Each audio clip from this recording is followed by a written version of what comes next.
Hello viewers, welcome you all. In today's lecture, I'm going to take the next unit of solid state physics, and the unit is crystal diffraction and the concept of reciprocal lattice, right? Crystal diffraction and the concept of reciprocal lattice. These are two very important topics in solid state physics, and usually questions are asked from these both topics, right? So first of all, I will start with the crystal diffraction, right? So the first question is, why we are using the phenomenon of diffraction for the crystals? You know very well that crystal has a regular arrangements of the atoms or group of atoms in their structure, right? They have different planes, right, which are separated by equal distance from each other, right? We have learned about it in the first unit, right? Now if we want to know the crystal structure of a particular material, right, then we have to invent a method that can tell us that what is the crystal structure, right? Whether it is phase center cubic, body center cubic, simple cubic, HCP, or it can be other one, right?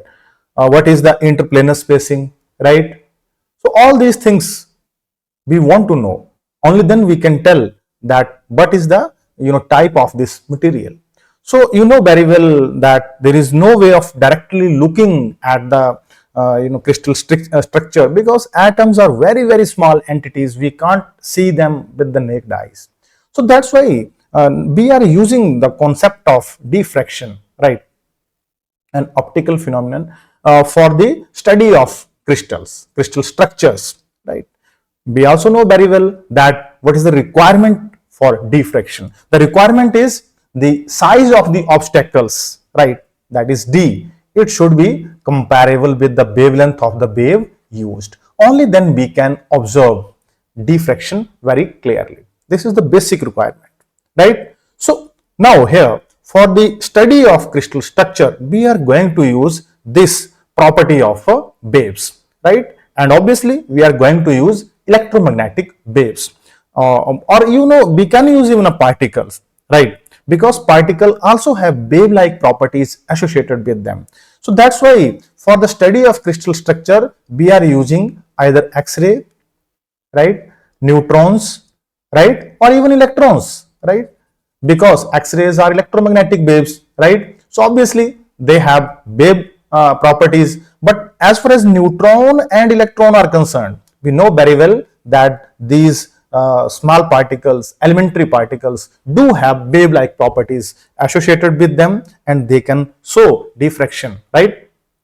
So we are going to use the three different types of radiation or particle for the study of crystal structure by using the concept of or phenomenon of diffraction, right? So we know what is the interplanar spacing in most of the crystals, right? Crystal structures, the interplanar spacing. Interplanar means if I have a plane of atoms, suppose this is this is the first layer of atoms. We are considering it in 2 dimensions in a plane. This is the second layer, right? So you can see now we have different planes of atoms, right? Third, different layers of atoms are there. You can see clearly. Now interplanar spacing means the separation between two adjacent planes. So if it is a d, and we know very well that in case of crystal structures d is of the order of 1 angstrom, right? So if I want to do the study of a particular crystal by using diffraction technique, then the wavelength of the wave used should be of the order of this, right? So we know very well, as far as electromagnetic spectrum is concerned, that this wavelength of the order of 1 angstrom is possessed by X-rays. So that's why we can use only X-rays for a crystal diffraction or diffraction phenomenon or to study the crystal structure. Visible light we can't use because its wavelength is very large, right? And we are not going to observe the crystal diffraction there, right? Similarly, if I want to use neutron, right, but the condition is the wave associated with the neutron, right, that should have wavelength lambda is equal to h upon p according to the de Broglie concept.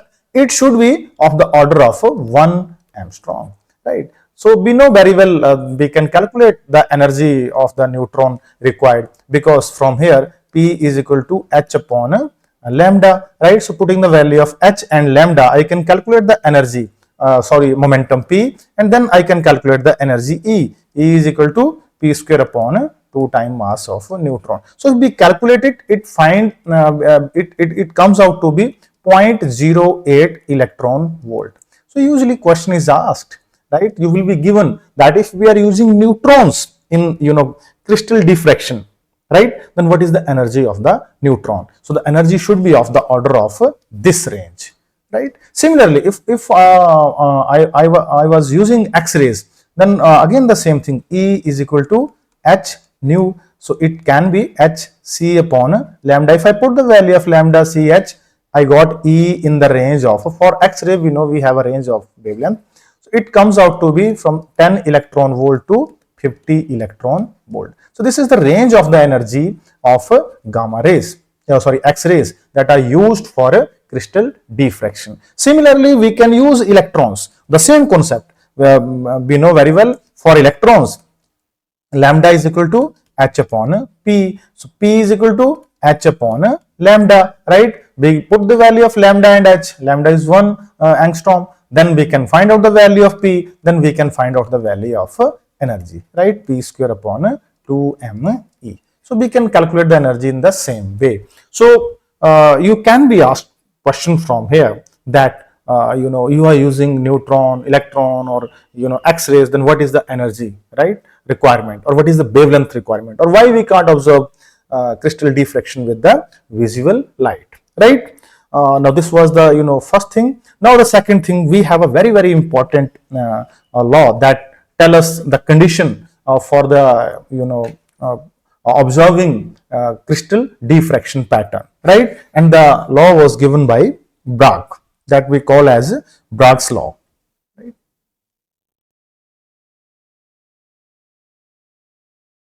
We know very well, I am writing it directly. It is 2d sine theta is equal to n lambda.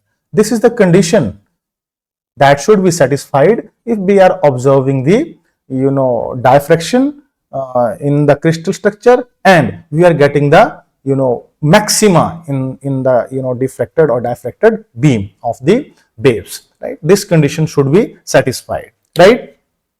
Here d is interplanar spacing, theta is the glancing angle, n is the order of diffraction, and lambda is the wavelength of the wave used. So this is Bragg's law, right? Now I am drawing a plane. Yeah, it is drawn here. So you can see here what is the meaning of it.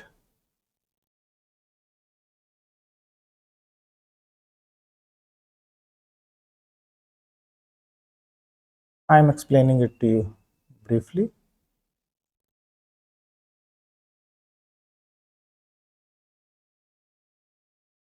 Right.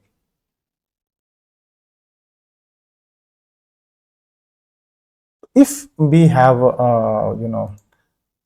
beam of light incident on these different planes, then we can see this one, and this will go in this way. Similarly, this one and this one go with this, right? These are two rays that are getting deflected from this crystal, right? You can see here this is angle theta. Similarly, it will be angle theta, right? It is also angle theta. This is deflected beam and this is incident beam. This is D. So this is the condition that I tell you. This is the condition of Bragg's law, right? N is the order of diffraction, right? Now we know very well. I'm not going in all details of Bragg's law. I'm just taking this relation. So if we look at this relation, then we know the value of sine theta is always less than equal to 1. So from here, if I take n is equal to 1, then lambda should be less than equal to 2d. So this is the condition, right, that should be satisfied if we want to observe the diffraction pattern, right, inside a crystal. Then this condition, Bragg's condition, should be satisfied.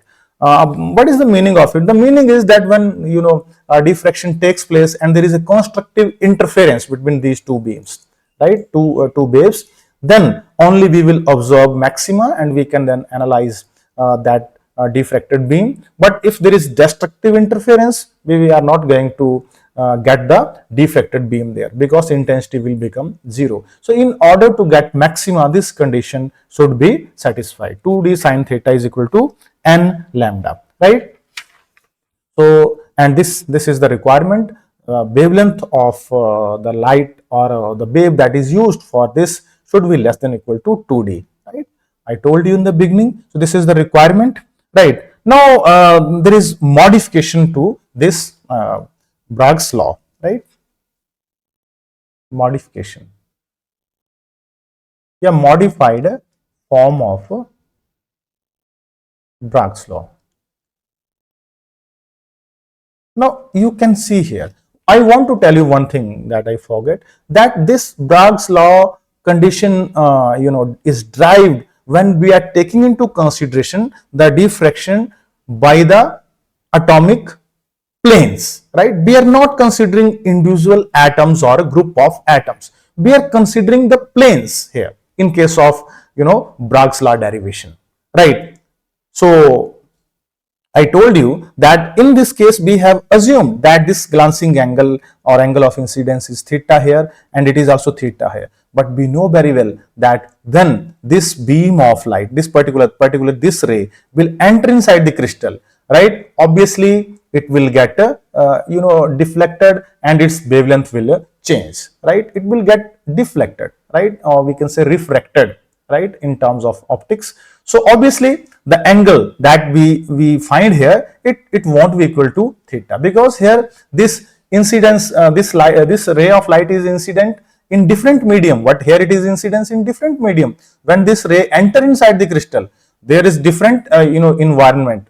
The refractive index is different, it is getting reflected from its path, and here the value of theta is different. So that's why in this case we can't consider the value of theta angle as theta as it is, right? So this is what we are going to do here in the modified form of Bragg's law. Here the value of theta will be theta dash, and theta dash will be different from this theta, right? Similarly for the next plane, it will be different. All the planes, the value of the angle of incidence or glancing angle, it will be different, right? So if we write down the modified form of Bragg's law, then it comes out to be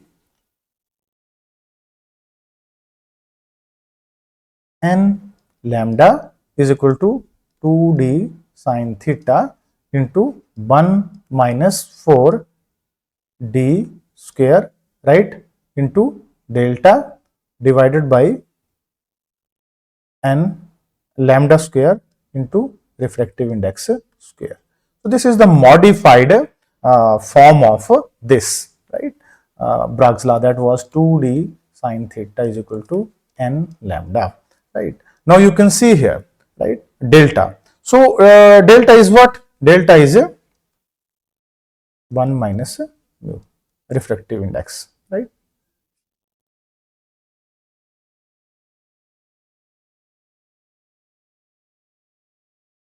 Here delta is equal to 1 upon mu, and mu is the refractive index of the crystal medium. I think I call this n as refractive index, so sorry, it was not refractive index, but it was the order of diffraction, right? So I am writing it here again.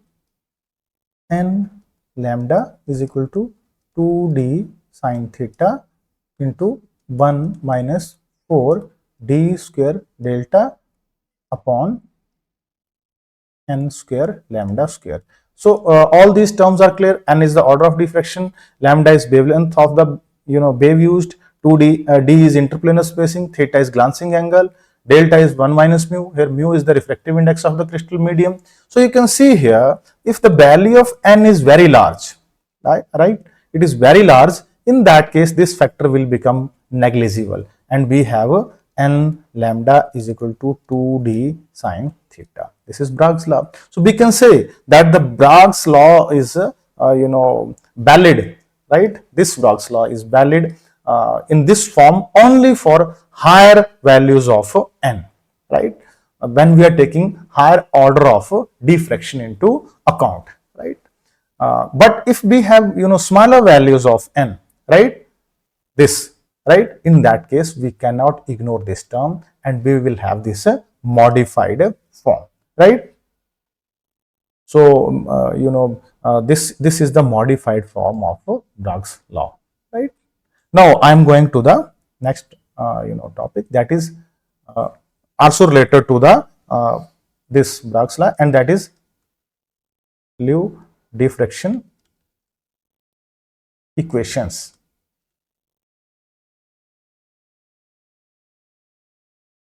Liouville diffraction equations. So we have derived these equations by using this Bragg's law, but as I told you that this Bragg's law has been derived for taking into account the diffraction of the incident beam of light or waves or X-rays, whatever we can call it, by taking into account the plane of the atoms, not individual atom. But in case of Liouville diffraction equations, right, the diffraction is taking from the individual atoms, right, or individual group of atoms. So this is the difference of this Liouville diffraction equations, right, and or we can say Liouville theory of X-ray diffraction and Bragg's, right. Bragg consider the diffraction from the planes as a whole, but Liouville consider, right, the diffraction from the individual atoms, right, and the equations are 2a sine theta cos of alpha is equal to n h lambda, 2b sine theta cos of beta is equal to n k lambda, 2c sine theta cos of gamma is equal to n L, right, lambda. These are Liouville diffraction equations, right. I am telling you the all these terms involved here, A, B and C. We know very well A, V and C. What are these? A, V, C. These are the lattice vectors, or we can say translational vectors, right. So A, V, C are that. Now here alpha, beta, gamma. Now, alpha, beta, gamma. Alpha, beta, gamma. Alpha, beta, gammas are basically the angle between AVC and vector n. That vector n is basically what? It is a vector normal to the direction of plane, reflecting or deflecting planes, right? So even we can write it this equation in this way: 2 pi upon lambda, right, into A dot n, right, is equal to 2 pi into n into h. So you can see here A dot n. Similarly, for the next equation, we will have a B dot n, and for the next we will have a C dot n, right. So when you will open the bracket, 2 pi upon lambda, 2 pi upon lambda. Similarly, 2 pi n k, 2 pi n l, right. So you can see here, if I 2 pi will get cancelled, right, 2 pi lambda will be taken there, right, and you will get this one, and A dot n, right, A dot n you will get when you will take the dot product, A n cos of alpha, right. As I told you that alpha, beta and gamma, these are the angles between the normal and lattice vectors A, V, C, right?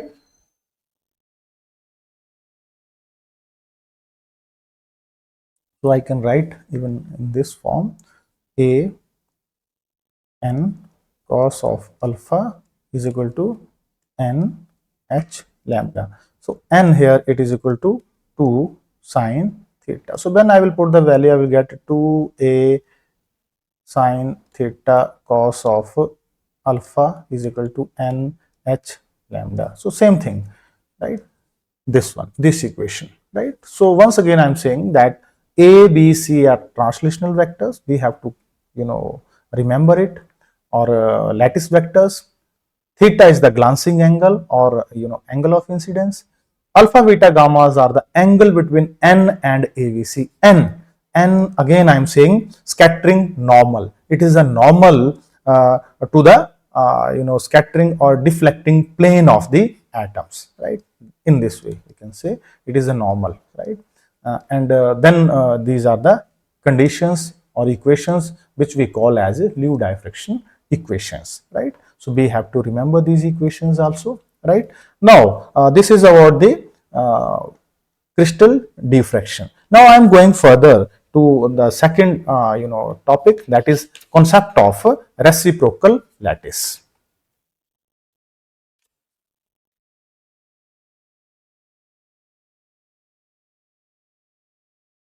Concept of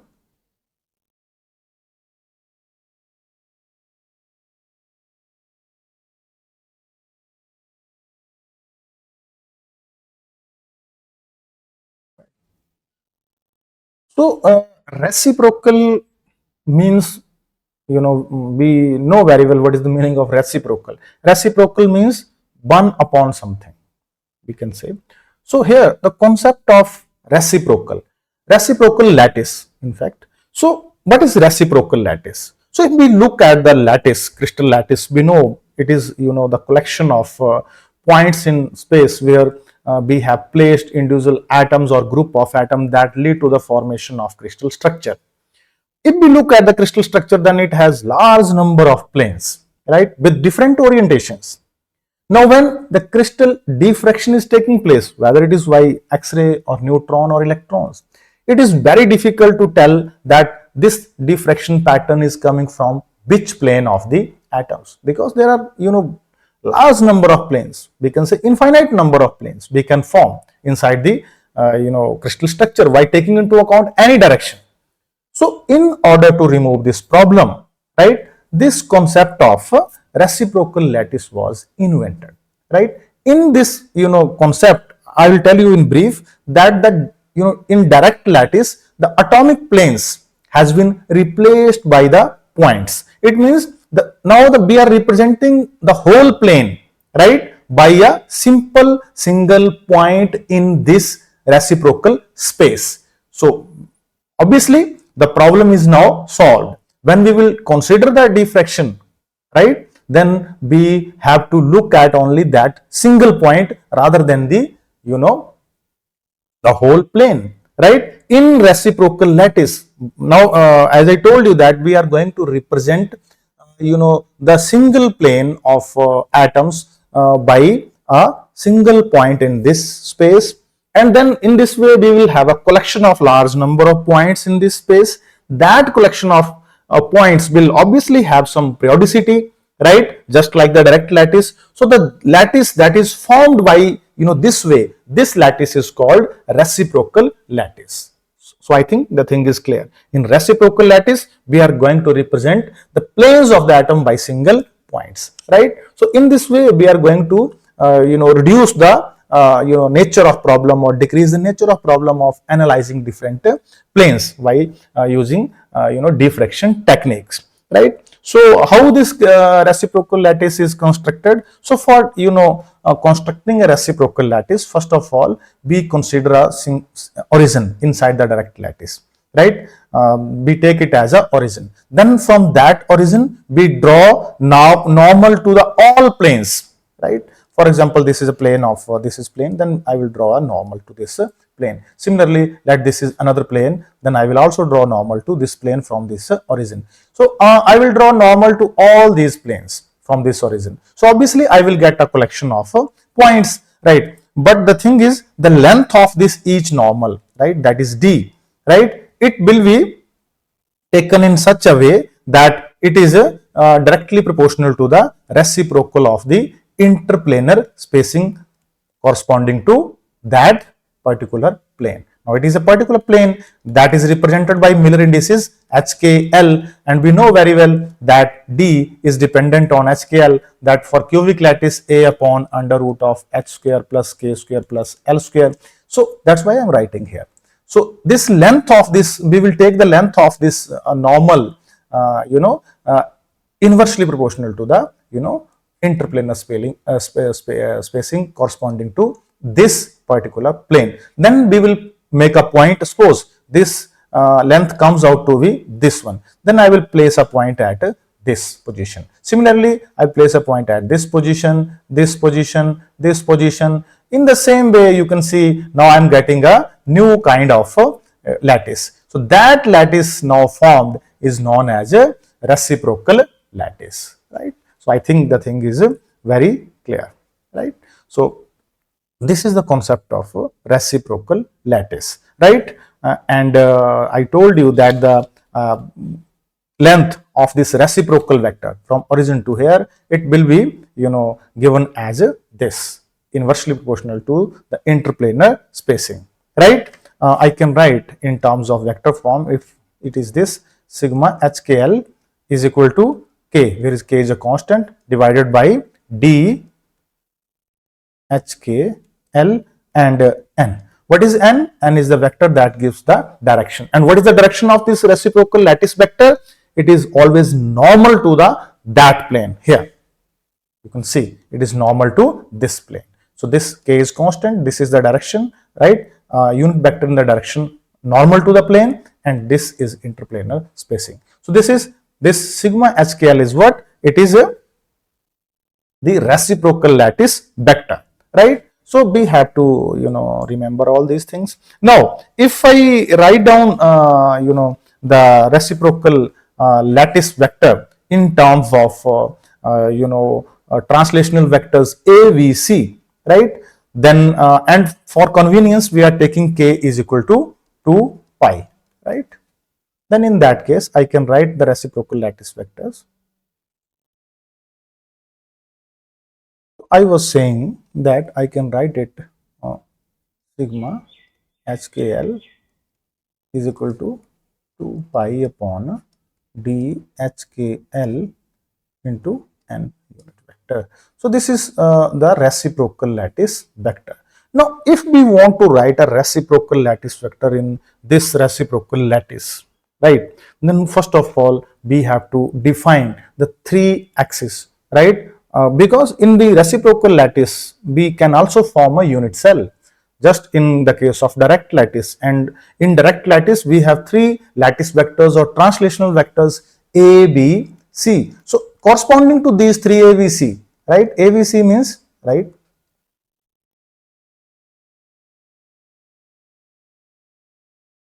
A, B and C. So corresponding to 3 AVC, we must have 3 fundamental reciprocal vectors in the reciprocal lattice, because in reciprocal lattice we will also have a unit cell, right? So for that unit cell, we will write down the fundamental reciprocal lattice vectors, right? And these will be represented as A star, B star and C star, right? And obviously vectors. So if I want to write a journal any reciprocal lattice vector for any point from common origin, then I can write that vector as sigma HKL vector is equal to H into A plus K into B plus L into C. So this is the way of writing. Just as I write translational vector in direct space as N1A plus N2B plus N3C. This is the direct lattice translational vector, and this is the reciprocal lattice translational vector. These two equations are analogous, right? You can see now A is replaced by A star, B is replaced by B star, C is replaced by C star, and the intercepts N1, N2, N3 are replaced as HKL, right? So this is the way of writing reciprocal lattice translational vector, right? And it is A star, B star, C star are the fundamental reciprocal lattice vectors, or we can say simply the reciprocal lattice vectors corresponding to three lattice vectors or translational, three translational vectors, right? Now if I write down the expression for A star, B star, C star, then A star, if we calculate it, I am writing it directly, it is given as 2 pi into B cross C divided by A dot B cross C, right? Similarly, B star reciprocal lattice vector is equal to 2 pi into C cross A divided by same thing A dot B cross C. Similarly, the third one, C star is equal to 2 pi A cross B upon A dot B cross C. So the first and foremost thing is we have to remember these fundamental reciprocal vectors expressions, right? 2 pi is constant, right? A B cross C, B C cross A, C A cross B, and here in the denominator A dot B cross C. So we have to remember these relations, right? Now if I write down the relation of the reciprocal, fundamental reciprocal lattice vector A star with A, right? Similarly for B star with B, similarly for C star with C, then it comes out to be 2 pi, 2 pi, 2 pi. We have to remember it. And in the same way, A star B or A star C, right? This is equal to 0. The same condition is applied for other, that is B star A or B star C. This is also equal to 0, right? So we have also remember these relations because they can be asked, right? So these are the expressions for reciprocal lattice vectors. Now we are going to write down the reciprocal lattice for the different lattices of cubic crystal system, right? So if I write down the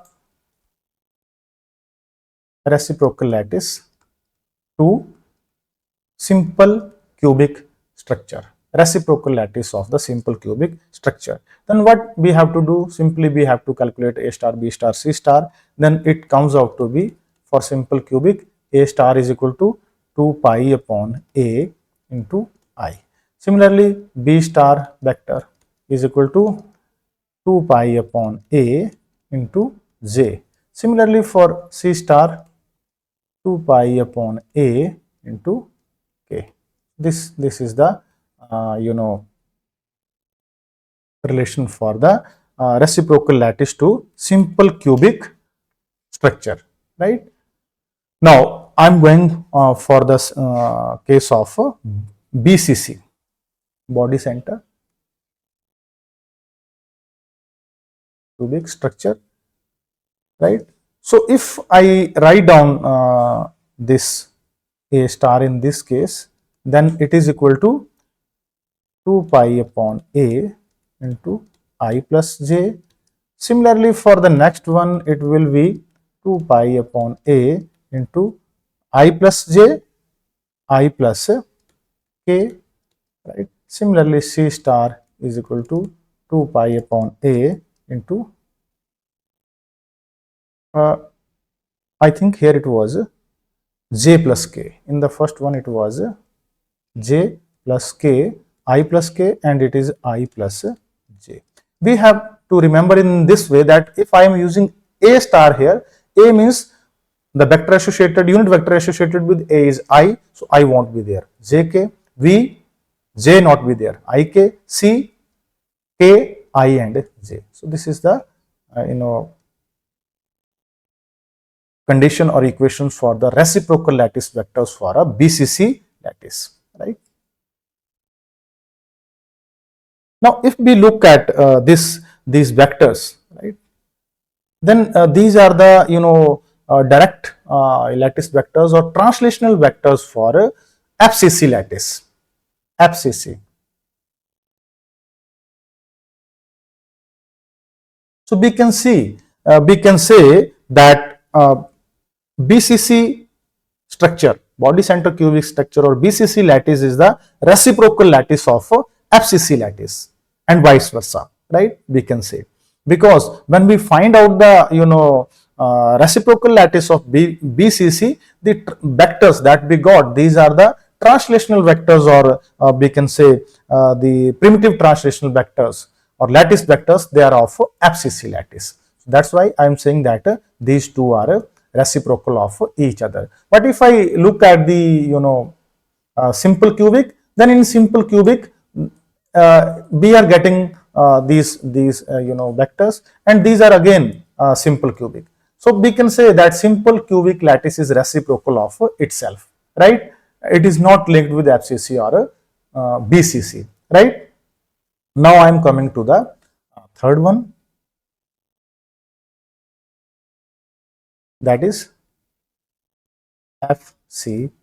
So as I told you, that if we find out the reciprocal lattice vectors of FCC, then A star is equal to 2 pi upon A, right, into minus I plus J plus K, right. Similarly for B star, it will be equal to 2 pi upon A into I minus J plus K, and for C star it will be equal to 2 pi upon A into I plus J minus K. So these are the, now if we look at these vectors, right, these are the primitive translational vectors of the direct lattice of body center cubic. So we can say FCC is the reciprocal of BCC. So I told you the same thing, that these two lattices are reciprocal of each other, right?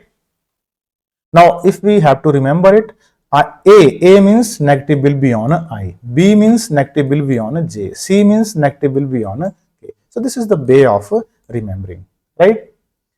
Now one more thing that I want to tell you, that in some cases you can be asked to write down the direct lattice vectors for FCC. So if we write down the direct lattice vectors for, I mean A, B and C dash, right? So then they will be A by 2 into J plus K for this one, and for B dash it will be A by 2 into K plus I. Similarly for C, it is A by 2 into I plus J. These are the direct or primitive translational vectors of FCC. Similarly, we have to remember it also, because examiner can ask us this also. Direct translational vectors or primitive translational vectors of the direct lattice, and it is for reciprocal. Similarly, in this case, if I write down the same thing, then A dash vector will be equal to A by 2 into minus I plus J plus K. Same thing that appears here, but only 2 pi will be absent, and we will have A by 2. B dash is equal to A by 2 I minus J plus K. Similarly, C dash is equal to A by 2 I plus J minus K. So these are also very important. Direct translational vectors or primitive translational vector, they are equally important. Examiner can ask you, instead of reciprocal lattice vector, he can ask you the direct translational vectors. So these are all the equations related to simple cubic, body center cubic and face center cubic, right? Reciprocal lattice vectors. We found that simple cubic lattice is reciprocal of itself, BCC is reciprocal of FCC, FC is reciprocal of BCC, right? Now, I am writing a very important condition, Bragg's condition, in reciprocal lattice form. Bragg's condition in reciprocal lattice form. It is also very important relation.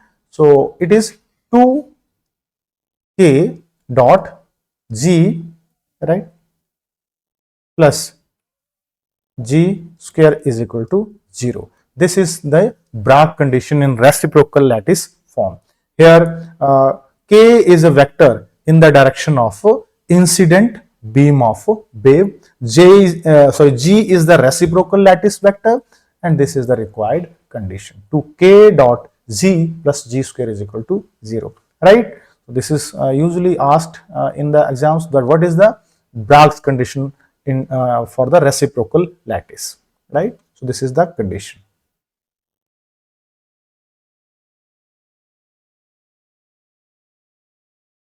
Now I am going to discuss the last topic of this unit, and it is a geometrical structure factor.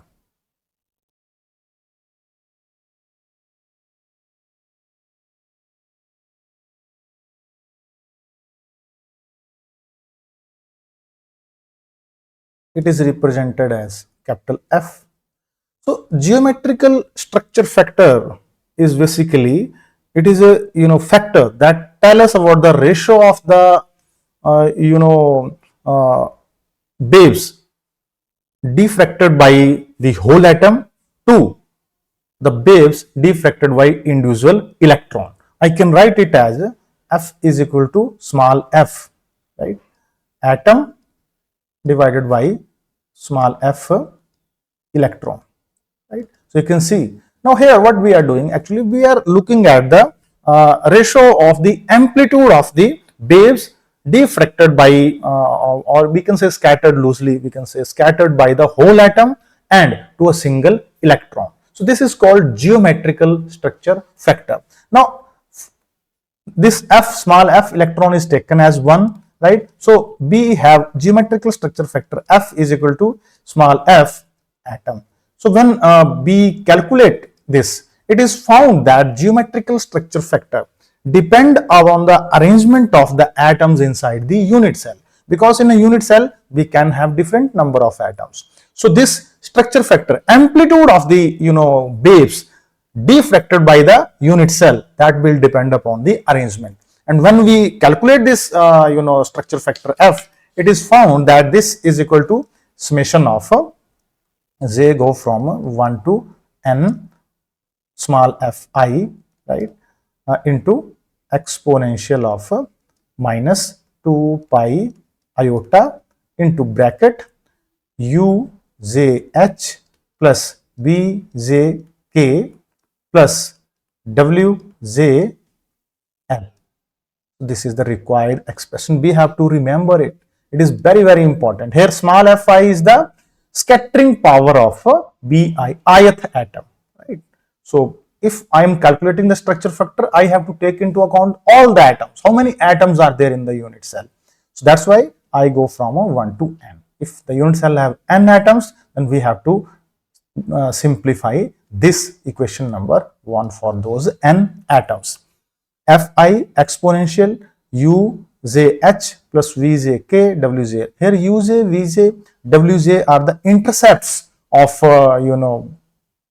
on the 3 axis for those atoms, right? For a particular atom, we will have u j, v j, w j intercepts on the 3 primitive translational axes. SKL are the Miller indices for that plane. So the things will become very clear when I will take the case of BCC lattice. BCC lattice.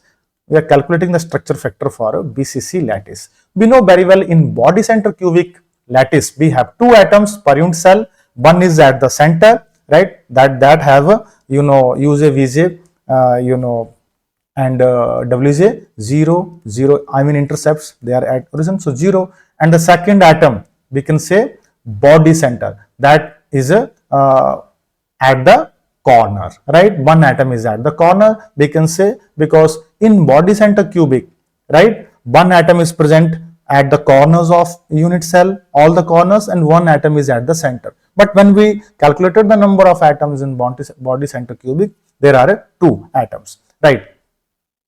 So one atom is here and the second is at position 1 by 2, 1 by 2 and 1 by 2, right? So if I now put the value for two atoms here, what I will get? I will get F is equal to, I have two atoms here.